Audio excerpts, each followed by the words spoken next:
अस्सलामुअलैकुम नाजरीन कराम, नई वीडियो में आपको खुश आमदीद कहते हैं। ताकतवरों के नंबर लग चुके हैं, एक एक करके सारे मोरे फारिग होना शुरू हो गए हैं। क्या आमिर फ़ारूक, क्या काजी फ़ायज़ ईसा और क्या मोहसिन नकवी और क्या कोई दूसरा तीसरा। सूरत हाल इस वक्त बड़ी नाजुक हो चुकी है। इसकी सबसे बड़ी वजह शायद ये भी है कि दो बड़ों की आपस में बन नहीं रही। एक बड़ा अपने ओहदे पर कायम है लेकिन दूसरे बड़े का ओहदा ख़तरे में है, और दूसरा बड़ा शायद ये चाहता है कि उसे दूसरी बार भी एक्सटेंशन मिल जाए, जबकि बड़े साहिब शायद एक्सटेंशन देने को तैयार नहीं हैं। पहली दफ़ा भी किसी तरह से आगे पीछे करके मामलात एक्सटेंशन हो गई थी, लिहाजा जब भी किसी को अपने सर्वाइवल का मसला होता है, सर्वाइवल की जंग होती है, जैसे काजी फ़ायज़ ईसा का इस वक्त सर्वाइवल का मसला बना हुआ है, तो फिर वो सर धड़ की बाजी लगा देता है। जैसे आपने सुप्रीम कोर्ट में काजी फ़ायज़ ईसा को देखा कि वो एक ही वक्त में जज भी बन जाते हैं, एक ही वक्त में वकील भी बन जाते हैं। लिहाजा ये दो बड़ों की जो जंग शुरू हो चुकी है, इस जंग के अंदर ये जो छोटे छोटे प्यादे हैं, ये छोटे छोटे जो मोरे हैं, ये बुरी तरह जलील होने जा रहे हैं। अब पहला नंबर जो लगा है वो मोहसिन नकवी का है, और ख़बर आ गई है कि कल लाहौर हाई कोर्ट के अंदर कायम मकाम चीफ जस्टिस शुजात अली खान शहरी मशकूर हुसैन की दरख्वास्त पर समाअत करेंगे कि मोहसिन नकवी ने पहले क्रिकेट का बेड़ा गर्क किया और पाकिस्तान जो कि T20 में कई साल तक नंबर 1 रहा, आज उस पाकिस्तान की हालत ये हो गई कि भारत वर्ल्ड कप जीत गया और हम सुपर 8 तक भी नहीं जा सके। मोहसिन नकवी चेयरमैन पीसीबी भी हैं, लिहाजा वो चेयरमैन पीसीबी होते हुए सेनेटर कैसे रह सकते हैं। तो आइन के आर्टिकल 63 के तहत मोहसिन नकवी को ओहदे से फारिग किया जाए, उनको सेनेटरशिप से बर्खास्त किया जाए। तो अब इस हवाले से कल बड़ी अहम समाअत होने जा रही है लाहौर हाई कोर्ट में। तो अब मोहसिन नकवी के लिए ख़तरे की घंटियाँ हैं। दूसरे नंबर पे आमिर फ़ारूक का आज पीटीआई ने इस्तीफ़ा तो तलब किया, लेकिन जितना मजबूत केस आमिर फ़ारूक का बन गया है कि जो उन्होंने मिसकंडक्ट किए हैं, और ये ऐसा नहीं कि अफवाहें हैं। अफवाहें होती हैं ना कि फ़लाँ जज ने मुबैना तौर पर रिश्वत ली, फ़लाँ जज ने मुबैना तौर पर प्लाट लिया, फ़लाँ जज की मुबैना ऑडियो आ गई। ये तो हो गई मुबैना चीज़ें। अब जब अदालती फैसले आ जाएं, जब ख़तो किताबत आ जाए, जब जजेस के रिटन ऑर्डर्स आ जाएं, रिटन खतूत आ जाएं, फिर उसके अलावा मिसकंडक्ट की संगीन किस्म की खिलाफ वर्जियाँ हो जाएं आमिर फ़ारूक की जानिब से, तो फिर काजी फ़ायज़ ईसा तो क्या, किसी का बाप भी आमिर फ़ारूक को बचा नहीं सकता। ऐसे में कि जब दो बड़े आपस में गुत्थम गुत्था हैं, तो फिर छोटे प्यादों को कौन संभालेगा। दूसरी तरफ काजी फ़ायज़ ईसा, उनको जिस तरह से जस्टिस अतर मिनल्ला ने घेरा हुआ है, देखें जस्टिस अतर मिनल्ला ने जो कल इजाफी नोट लिखा, उन्होंने कहा कि ऐसा नहीं है कि आप टेक्निकल बुनियादों को या टेक्निकल चीज़ों को देखें, उस दिन फ़लाँ जमात के अंदर इन्होंने शिरकत क्यों नहीं की, असल में उन्होंने लिस्ट क्यों नहीं जमा कराई थी, या उन्होंने उस जमात के अंदर जाना था उसमें नहीं जाना था।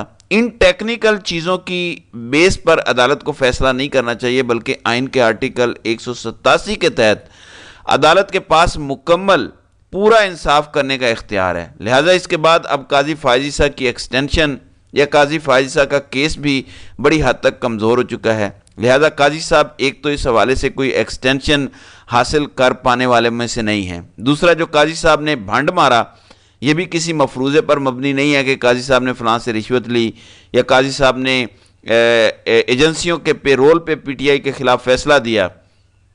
चले मफरूज़ा हो सकता है ना, आप साबित नहीं कर सकते कि काजी साहब ने एजेंसियों के पेरोल पे आके या एजेंसियों के साथ गिव एंड टेक करके पीटीआई से निशान लिया। आप ये सब प्रूफ नहीं कर सकते, लेकिन ये आप प्रूफ कर सकते हैं कि काजी साहब के पास इख्तियार नहीं था, उन्होंने अपने इख्तियार का नाजायज़ इस्तेमाल किया और उन्होंने बरतानवी हाई कमिश्नर को ख़त लिख दिया, उन्होंने यूके की सुप्रीम कोर्ट को ख़त लिख दिया। ये तो ख़त भी मौजूद है, ख़त लिखा भी गया है, और सुप्रीम जुडिशल कौंसिल के अंदर ओरिया मकबूल जान की जानिब से काजी के ख़िलाफ़ शिकायत भी आ चुकी है। लिहाजा काजी का बचना और बाकी छोटे मोटे इस्टेब्लिशमेंट के बच्चों का बचना अब मुश्किल होता नज़र आ रहा है। बज़ाहिर ये तासुर दिया जा रहा है कि बड़े वो ताकतवर हैं, वो ये कर देंगे वो कर देंगे, लेकिन ताकत अब आहिस्ता आहिस्ता काफ़ी हद तक कम हो गई है, क्योंकि लोगों का खौफ ख़त्म हो गया है। देखें, इस हद तक लोगों के अंदर शऊर आ गया है कि हामिद खान मजबूर हो गया काजी फ़ायज़ ईसा पर तनकीद करने के लिए। حامد خان نے آج کہا کہ قاضی فائز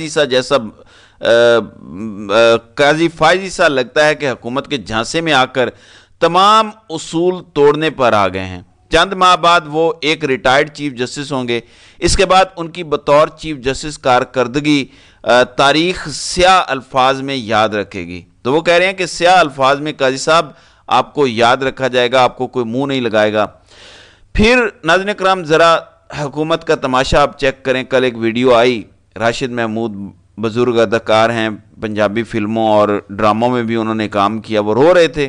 وہ کہتے ہیں کہ میں پچھتا رہا ہوں کہ اللہ نے مجھے اس ملک کے اندر پیدا کر دیا ہے، یعنی کام ہے کوئی نہیں، انڈسٹری بند ہے، 45-50 ہزار کا بل آ گیا۔ تو ان کی بڑی وہ ویڈیو وائرل ہوئی سوشل میڈیا پہ۔ آج وہ پہنچے پنجاب اسمبلی کے باہر، وہاں پہ عظمہ بخاری بھی تھی، وہاں پہ ایک رپورٹر بھی موجود تھے نیوز 1 کے۔ تو انہوں نے سوال کیا کہ عظمہ بخاری صاحبہ، یہ راشد محمود ہیں، یہ سینئر اداکار ہیں، آرٹسٹ ہیں، ان کا بجلی کا بل بہت زیادہ آ گیا ہے۔ اب راشد محمود کو بچہ بچہ جانتا ہے۔ عظمہ بخاری آئیں، کھڑی بھی نہیں ہوئی اور انتہائی حقارت سے بولیں۔ ذرا اندازہ کریں، شریف مافیا کی، شریفوں کی یہ نوکرانی ہے، لونڈی ہے شریفوں کی، تو شریفوں کا غرور کیا ہوگا، شریفوں کے اندر کتنی فستائیت اور ہٹ درمی ہوگی۔ عظمہ بخاری نے کھڑے ہو کے سلام کرنا، حوصلہ دینا، بات کرنا بھی گوارا نہیں کیا۔ عظمہ بخاری نے کہا کہ سب کے بل اسی طرح آ رہے ہیں، میں کیا کروں۔ ہنس کے، مذاق بنا کے، حقارت کے ساتھ کہا کہ بل زیادہ آ گیا تو میں کیا کروں، سبھی کے بل زیادہ آ رہے ہیں۔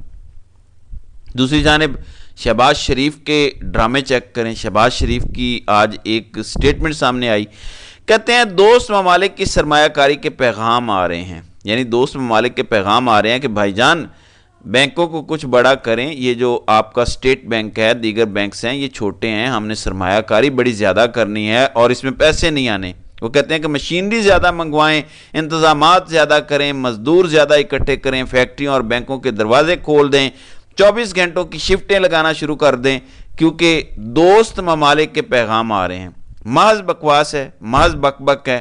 یہ چائنا گئے، انہیں 1 ٹکا نہیں ملا، سعودی عرب گئے، 1 ٹکا نہیں ملا، سعودی ولی عہد نے پاکستان تک آنا گوارا نہیں کیا۔ پھر کہا گیا کہ 30 ارب کی سرمایہ کاری آنے جا رہی ہے، 55 ارب کی سرمایہ کاری آنے جا رہی ہے۔ ادھر سے UAE چلے گئے اور کہا کہ 10 ارب آ رہے ہیں، کویت سے آ رہے ہیں، بحرین سے آ رہے ہیں، ترکی سے آ رہے ہیں، سینٹرل ایشین ریاستوں سے پیسہ ہی پیسہ آ رہا ہے، حالانکہ کوئی ٹکا بھی نہیں آیا۔ تو شہباز شریف نے کہا کہ دوست ممالک کے پیغام آ رہے ہیں کہ بڑا پیسہ آنے جا رہا ہے۔ پھر آج ایک خبر آئی، مظفر آباد کا علاقہ ہے راولہ کوٹ، وہاں پہ ڈسٹرکٹ جیل ہے اور جیل کے اندر قیدیوں نے پولیس والوں کو گھیر لیا، ان سے بندوقیں چھینی، یا ان کے پاس پہلے ہی بندوقیں موجود تھیں، اس بات کی تصدیق نہیں ہوئی۔ تو کن پٹی پہ اسلحہ رکھ کے وہاں سے 20 قیدی پولیس کو یرغمال بنا کے بھاگ گئے۔ یہ انتہائی خطرناک اور مطلوب قیدی تھے۔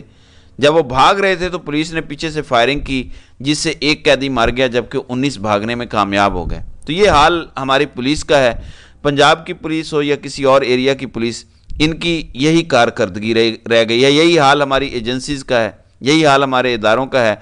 اور یہ کام کیا کر رہے ہیں کہ سیاسی کارکنوں کو پھینٹا لگاؤ، ان کے کپڑے اتارو، نعرے لگاؤ، جھوٹ بولو اور لوگوں کے ساتھ ظلم کرو، جبکہ پرفارمنس ٹکا بھی نہیں ہے۔ بہرحال ہر مشکل کے بعد آسانی ہوتی ہے، انما العسر یسرا قرآن پاک میں اللہ تعالیٰ فرماتا ہے، اور ظلم ایک دن مٹ جاتا ہے، ختم ہو جاتا ہے۔ لہذا ظلم تو ختم ہو ہی رہا ہے، لیکن یہ جو ظالم ہیں یہ بھی آہستہ آہستہ ختم ہونے والے ہیں، ان کا سورج بھی جلد غروب ہوگا۔ تو ناظرین کرام، آپ کی اس ویڈیو کے حوالے سے کیا رائے ہے؟ آپ اپنی رائے کا اظہار کامنٹ سیکشن میں ضرور کیجیے گا۔